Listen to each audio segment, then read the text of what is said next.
नमस्ते भारत, आपण बघत आहात WH न्यूज. मी विजय खवसे. सध्या मी नागपूर हिवाळी अधिवेशनात आहो, नागपूर विधान भवनामध्ये. आणि अधिवेशन सुरू आहे. नेमकं अधिवेशनातून जे प्रश्न घेऊन आलेले आमदार पत्रकारांसमोर येऊन काय म्हणाले ते जरा ऐकूया.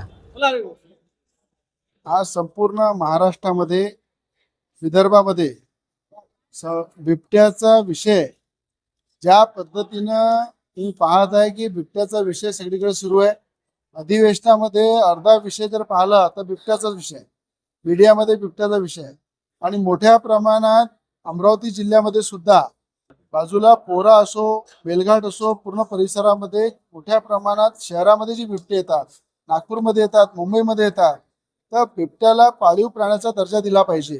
या संदर्भात मी स्वतः वन मंत्र्यांची, गणेश नाईक साहेबांची आज भेट घेतली की बिबट्याला पाळीव प्राण्याचा दर्जा देण्यासाठी एक प्रस्ताव केंद्र सरकारकडे पाठवा. आणि त्या ठिकाणी ज्या पद्धतीनं बाबा आमटेंनी आपल्या वनामध्ये बिबटे पोसून ठेवलेले, अनेक ठिकाणी प्रायव्हेट वनामध्ये मोठ्या प्रमाणात बिबट्यांचं पालनपोषण सुरू आहे. ज्या ठिकाणी वन ताराच्या माध्यमातून अंबानी परिवाराने अनेक प्राण्यांना संरक्षण दिलेलं आहे. आज तुम्ही घराघरामध्ये जर पाहिलं, देशातून परदेशातून मोठमोठ्या प्रकारचे कुत्रे, जे खतरनाक जातीचे कुत्रे आपण घरामध्ये पोसतो, त्यापेक्षा जर बिबट्याचं लहानपणापासून पालन पोषण केलं तर मला असं वाटतं बिबटे सुद्धा सुरक्षित राहतील, माणसं सुद्धा सुरक्षित राहतील आणि मोठ्या प्रमाणात हे नसबंदी वगैरे करायची गरज पडणार नाही. अशा प्रकारचा सल्ला आणि विनंती मी वन मंत्र्याला दिलेली आहे. आणि प्रत्येक जिल्ह्यामध्ये वन तारासारखं एक मोठं झू प्रत्येक जिल्ह्यामध्ये तयार केलं पाहिजे.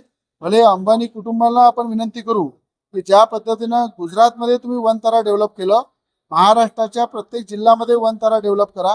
त्या ठिकाणी सगळ्या प्राण्याला सुरक्षित ठेवा, त्याला सगळं संरक्षण द्या. आणखी उद्योगपती जर देशामधले महाराष्ट्रामध्ये पुढे येतील त्यांना सरळ हाताने मान्यता द्या, परमिशन द्या. आणि वन तारा हे प्रत्येक जिल्ह्यामध्ये झालं पाहिजे. त्या ठिकाणी बिबटे सुरक्षित राहिले पाहिजे. आणि जर या पद्धतीनं बिबट्याला पाळण्याची जर मान्यता मिळाली तर सगळ्यात आधी 2 बिबटे रवी राणा पोसायला तयार. त्याचं पूर्ण पालन पोषण, त्याचा पूर्ण खर्च आणि त्याला चांगल्या प्रकारे संरक्षण देणं, एक आमदार म्हणून एक या ठिकाणी रवी राणा केव्हाही करायला तयार आहे. म्हणून सरकारला विनंती केलेली आम्ही की पाळीव प्राण्याचा दर्जा पण द्या आणि बिबट्याला पोसण्याची सगळ्यांना जे उत्सुक आहे, जे त्याचं पालन पोषण करू शकतात, त्यांना मान्यता द्या. वनतारा योजना सरकारने राबवली पाहिजे असं नाही वाटत तुम्हाला? वनतारा योजना जी आहे, ज्याप्रमाणे अंबानी कुटुंबांनी कोल्हापूरची हातली तिला सुरक्षित वनतारामध्ये नेऊन ठेवलं होतं मध्ये, त्याच पद्धतीनं आपल्या महाराष्ट्रामध्ये जी बिबटे शहरामध्ये येत आहे, अंबानी कुटुंबांनाही, मला आनंद अंबानीला विनंती करतो, मी अनेक अडाणी परिवार आहे त्यांनाही विनंती करतो, गौतम अडाणींना, जेवढे उद्योगपती काही मुंबईमध्ये आहे, नागपूरमध्ये आहे, पुण्यामध्ये आहे, त्यांनी पुढे येऊन वन तारासारखं प्रत्येक जिल्ह्यामध्ये झू जर तयार केलं, स्वतः पुढे येऊन जर आले तर सरकारने त्यांना सरळ हाताने मदत केली पाहिजे, त्यांना मान्यता दिल्या पाहिजे.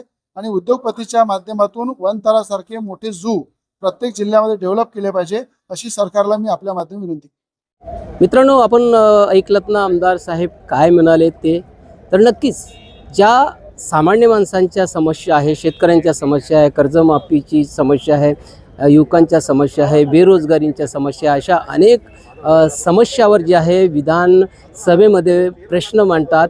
आणि ते प्रश्न घेऊन जे आहे ते पत्रकारांकडे, या पोडियमकडे येतात. तर नक्कीच आम्ही आणखीनही तुम्हाला असेच व्हिडिओ तुम्हाला दाखवत राहू. तोपर्यंत WH न्यूजला लाईक करा, सबस्क्राईब करा. धन्यवाद, नमस्कार.